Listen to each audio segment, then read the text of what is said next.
Hi everybody, I'm back. The rest of that video. This has to do with how I'm filming this. Um, so we're not using an editing program. Just take one, all right? All right, so the last video we went over the chart in 2E a little bit more, kind of like the differences kind of between 1E and 2E, which there are. This video, we're getting to another DM option. And we also covered the DM option for Story Award and for Death and Dying or Penalty, and for,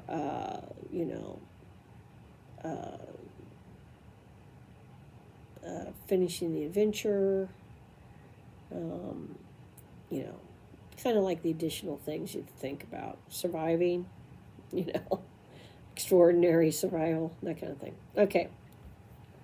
So treasure, because I started this like, when did the split start happening thing? Like, I have to go back into the older, like what I would call the basic and the OD stuff, old original D&D stuff. But I mean, we looked at it back in the original stuff. You get treasure, you get monsters, you get experience points. So when did the change start? When did this happen? Because that's how my brain thinks. Well, you get experience points for doing stuff, for storyline stuff, for role playing, and you get experience points for killing stuff. And you get experience points for finding stuff, basically, right? But then I saw on the net everybody's asked this question: which one do you do? I'm like, both. Clearly, I need to revise. Go look at the more modern DM guides. This is something that happens. You play a game over several editions. You kind of go for like what you think are the core changes in a game, and then like a lot of this other stuff, like the fine-tunement stuff that makes the editions even more different, you tend to ignore. I'm just being honest. And that's the way it is. So treasure. As an option, the DM can award experience for the cash value of non-magical treasures. One experience can be given per gold piece or equivalent found. However, overuse of this option can increase the tendency to give out too much treasure in the campaign. Okay. Individual experience points awards. That's the next little category they have in here. So we're going to talk about that too. All right. So they're still giving out experience points, but at this point it's optional. This is probably where the split started. And they're warning you to be careful about how much treasure you give out. Don't skew the acceleration of the characters unless you plan for that. But the thing is, if they advance quickly at the beginning, then your players are going to expect to continue to advance quickly. Also, you're going to end up with a whole lot of booty, right? The cash. And you need to be prepared as the game master to deal with that. Okay? The older games had hey, you can get a stronghold, you can do this. And I'm not saying you can't in this. I'm just saying it was more obviously baked in, and you kind of see it kind of fall away, and people not using that, and people not wanting a home base, because you can get a home base, you can get a castle long before you're a lord in original D&D, and then you can hire people, you can do all that stuff, and keep your stuff safe. You can also, DM can put banks into existence and all that kind of stuff, So taxes. Kings are going to want taxes, okay? Empires are going to want their cut. Caesar, all right? So you have to think about these things. Yeah, the tax man, still the most dreaded thing in society, even in a game. Okay, so just putting that out there. But it would appear that this is where perhaps some of that starts, and it's for non-magical items. All right, individual experience awards, optional rule.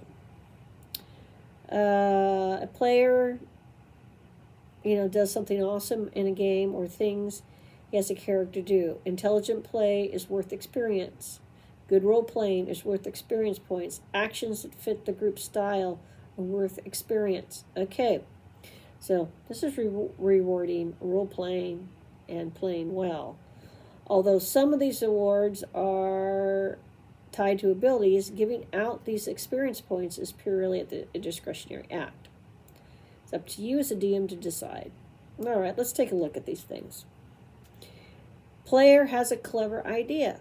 They suggest 50 to 100. Player has an idea that saves the party. 100 to 500. Okay. Player role plays his character well. This award can be greater if the player character sacrifices some game advantage to role play his character. A noble fighter who refuses a substantial reward because it would not be in character qualifies. This is about staying in character. So that is 100 to 200. Defeating a creature in single combat. Experience point value of the creature. So you get that like all on your own. And they went out of their way to suggest that. So now we look down here, and they have more stuff. And this has to do with individual class awards table. All right. So they got special experience awards for that, which we'll have to talk about. And then they have a section on when to award. And what are the effects of experience points in a campaign? They go on to talk about training. Training's a thing in D&D. It was from the beginning.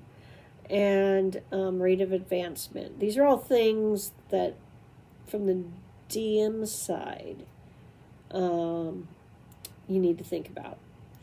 So we should probably delve into that a little bit. But for the big question that this series started out to answer is, when did the split start happening? I'm guessing it started in 2E. Now, the whole time I've played D&D, I've always awarded for treasure and actions and role playing. We've always done that some way, somehow. So even if the rules maybe weren't clear about some things, awesomeness, well, they call it the rule of cool now, we called it awesome back then. My point being is that's what you do. Now, they're kind of codifying it, and they're trying to make it obvious and simple. So there will be another part to the 2E, and then I guess we need to take a look at the other editions. The question I have for everybody is, do we want to go to 3.5? I probably will. Do we want to go in depth, or are we just going to keep looking to see when did the treasure drop off, kind of thing? When did, is there more split? Is there a bigger rift? I'll probably look. Well, you guys know me. Anyway, experience points. Also, I know I stopped doing the Psionic series, so I need to pick that back up. And we were in 2E in the Psionic series, which is where I have basically, that's where my stuff ends. So we'll get into the Psionics again.